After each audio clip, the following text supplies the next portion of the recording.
الحمد لله والصلاة والسلام على رسول الله وعلى من اهتدى بهداه. اللهم لك الحمد على نعمة الإيمان، اللهم لك الحمد على نعمة القرآن، اللهم لك الحمد على نعمة الإسلام. اما بعد، السلام علیکم و رحمت الله و برکاته. برادران عزیز اسلامی،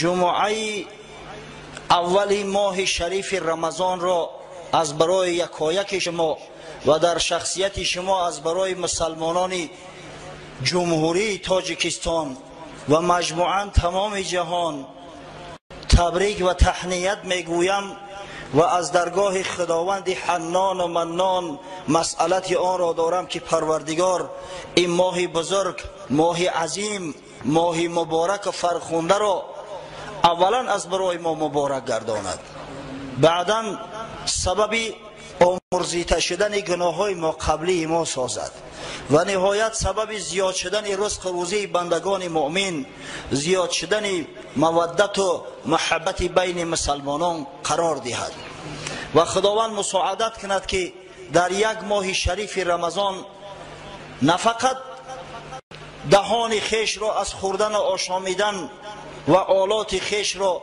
از شهوات باز داریم، بلکه تمام جوارح ما اصلاح گردد، اخلاق و آداب ما اصلاح گردد، تا اینکه از برای مردمان عالم ما یک انگشتنما و نمونه گردیم، آنچنانی که رسول خدا صلی الله علیه و سلم و اصحاب بزرگوار ایشان و تابعین و تبع تابعین بزرگوار نمونه عبرت بنی بشر بدند. آمین یا رب العالمین.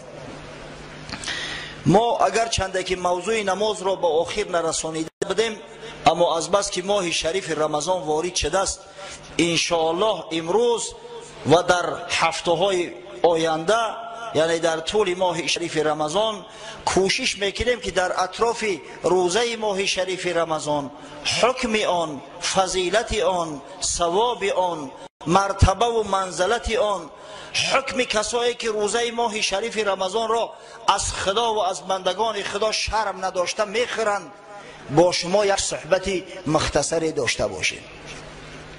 خداوند متعال در قرآن عظیم الشان در ضمن آیه 183 از 183 شروع می شود، این چندین آیه را در بر میگیرد.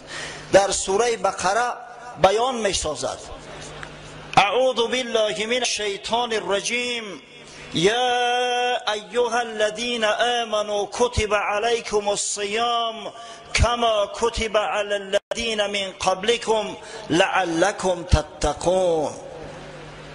ای مؤمنان، ای محبان خدا و پیغمبر، ای بهترین بنی بشر، ای کسانی که ایمان خالص به خدا و به پیامبر محبوب او و به جمیع پیغمبران و به جمیع کتب آسمانی دارید، کتب علیکم الصیام، بر شما روزه فرض گردانده شد.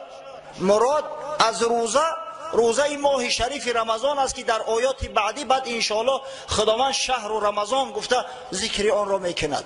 بر شما روزه فرض گردانده شد، همچنانه که بر امتهای قبل از شما، بر او امتهایی که خداوند بر ایشان پیامبران فرستاده بود، کتابها فرستاده بود، فرض بود، فرض گردانده شده بود، تا اینکه متقی گردید، تا اینکه پرهیزگار باشید، تا اینکه ترس خدا در وجودتون جای شود، تا اینکه پاکیزه و پاکیزه روزگار گردید. حکمت بزرگ روزه را دیدید؟ خداوند میگه تا اینکه پرهیزگار شوید. غرض از روزه داشتن، غرض از این امتحان پروردگار پشتی سر کردن آن است که ما و شما پرهیزگار شویم، از خدا ترس داشته باشیم، نسبت بندگان خدا محبت و میل رغبت داشته باشیم، اخلاق خوب و حسنه داشته باشیم، کمبودی خیش رو اصلاح کنیم و بنده واقعی خدا بدن را اثبات سازیم که ما واقعا مسلمان هستیم، ما واقعا بندگان برگزیده خدا هستیم. کتب علیکم الصیام، بر شما روزه فرض گردانده شد. رمضان بزرگ از برای شما عطا گردید. از سال دوم هجرت که سال نزول این آیت است، خداوند متعال از برای حبیبش محمد صلی الله علیه و سلم و امت بزرگوار آن ذات عالی روزه ماه شریف رمضان را فرض قرار داد.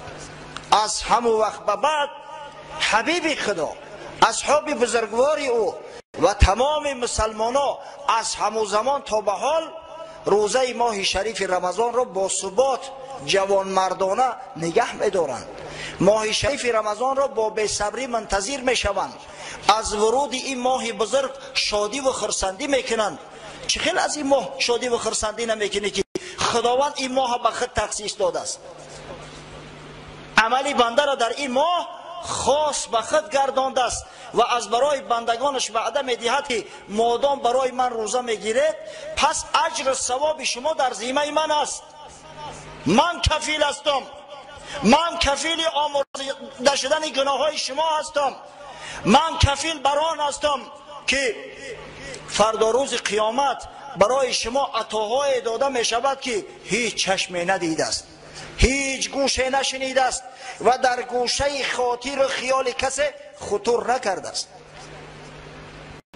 حضرت ابو هریره رضی الله عنه راوی امت روایت میکند و این حدیث را بخاری و مسلم بزرگترین محدثین اسلامی بیان کرده اند، ذکر کرده اند که پیامبر خدا صلی الله علیه و سلم یک حدیث قدسی را فرمود.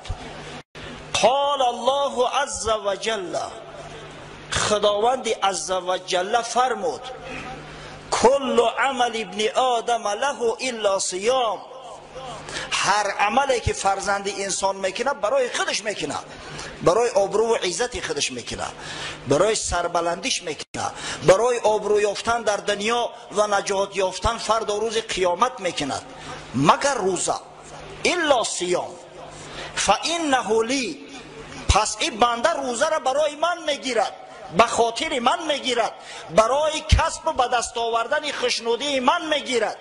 فانه لی و انا اجزی بهی، و من مزد او را میتم. برای من که کار میکند خداوند میگه مزد و پاداشش در ذمه من است، خودی من مزد او را میتم. سبحان الله. اگر یگان رئیسی کلام بگه که فلانی را چقه نشین حقش در گردن من است، او فلانی دیگه شادی را در کرتش نمیگنجه. سبحان الله. رئیسی کلام گفته است که فلانی را حقش در گردن من است، من خود میتم.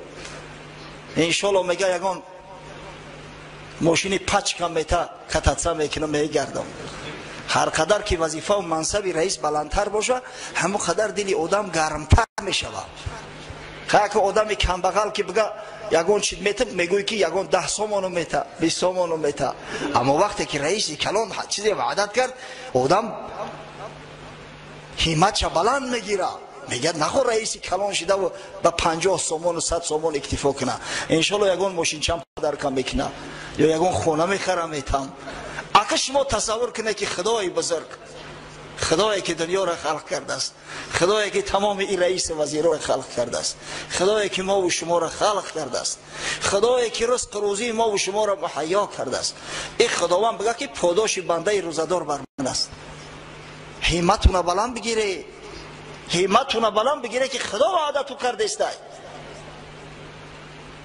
و انا اجزی بهی، پاداش این بنده را من میتونم میگم. پس خیلی با اومدن ماه شریف رمضان خشنود نشه.